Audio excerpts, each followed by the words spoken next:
Hello, hello, hello. Good evening dito sa bansang Kuwait. Good morning, good afternoon kung saan man naabot ang aming video ito or ang video kong ito.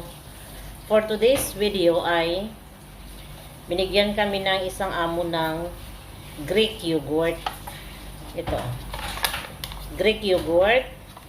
At ang flavor niya ay mango. Peach.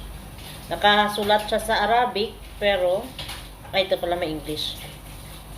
Baka sabihin, marunong tayo magbasa ng Arabic. Hindi tayo marunong magbasa. Ayan. May English pala dito.